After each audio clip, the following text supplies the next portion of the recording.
আসসালামু আলাইকুম। আমি ফারজানা মুস্তারি। কাছে বা দূরে যে যেখান থেকে আমার এই ভিডিওটি দেখছেন, আশা করি আপনারা সবাই ভালো আছেন।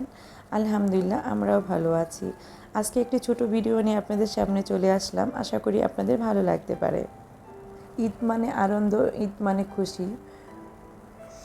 সবার ঈদ কেমন কেটেছে সবাই একটু কমেন্টস করে জানাবেন, জানতে পারলে আমার ভালো লাগবে। আলহামদুলিল্লাহ, আমার ঈদটা মোটামুটি ভালোই কেটেছে এবার। এই ভিডিওটা ছিল ঈদের দিন সকালবেলা খুব বেশি একটা আয়োজন আমি করিনি, হালকা পাতলা একটু নাস্তার আয়োজন করেছিলাম। যেহেতু সকালবেলা ঘুম থেকে উঠেই ঈদগাহ মাঠে নামাজ পড়তে চলে যাবে, তো আর বাড়িতে যেহেতু আমি, আমার হাজব্যান্ড আর ছেলে ছিলাম, তিনজন, তেমন কোনো লোকজন ছিল না, যেহেতু গ্রামের বাড়িতে ঈদে ছিলাম আমি। তো খুব বেশি একটা আয়োজন বা খুব বেশি একটা পরিমাণের খাবার আমাকে রান্না করতে হয়নি। তো এখানে শ্যামাই, লুডুস আর ছিল মিষ্টি, এই ছিল সকালের নাস্তা। তো ওইগুলো খেয়েই হচ্ছে ঈদের নামাজ আদায় করতে চলে গিয়েছিল আপনাদের ভাইয়া এবং আমার ছেলে। প্রচুর গরম ছিল, গরমে একদম অস্থির বানাই ফেলছিল। তো আসলে রান্নাবান্না কোনো কাজ করতে ইচ্ছে করতেছিল না। এদিক থেকে সায়ন হচ্ছে নামাজ শেষ করে এসেই আবার ঘাটে নেমেছে গোসল করার জন্য। এত গরম লাগছে ওর, ও সব বাচ্চা কাচ্চা নিয়ে আবার নেমে গেছে গোসল করার জন্য। তো ওদিক দিয়ে হচ্ছে আমাদের কুরবানি, আলহামদুলিল্লাহ কুরবানি আমাদের হয়ে গেছে। তো ওদিক দিয়ে হচ্ছে সায়ন বসে বসে মাংস কাটছিল সবার সাথে। তো এটার মজাই অন্যরকম।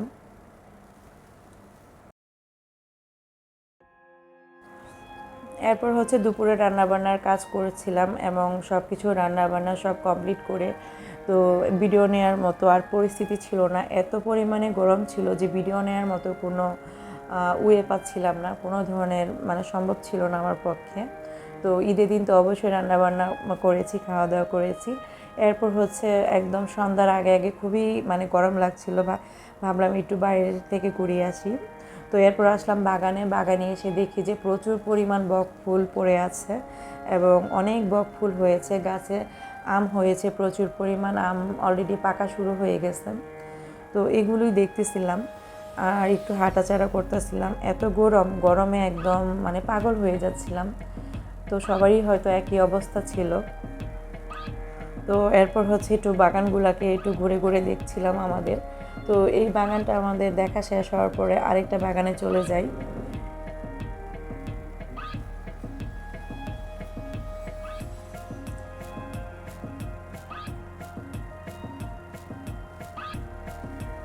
এই তো এটা হচ্ছে আমাদের এই বছর নতুন করে বাগান করা হয়েছে, বিশাল একটা এরিয়া নিয়ে এখানে হচ্ছে সব ফলের বাগান করা হয়েছে।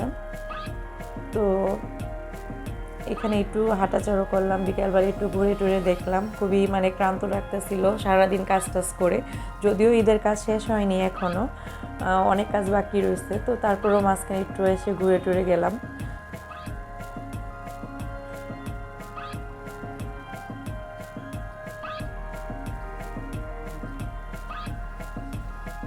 আসলে গ্রামে তো আমরা থাকি না, সেভাবে আসলে পরিচর্যা কোনো কিছু ওইভাবে করা হয় না।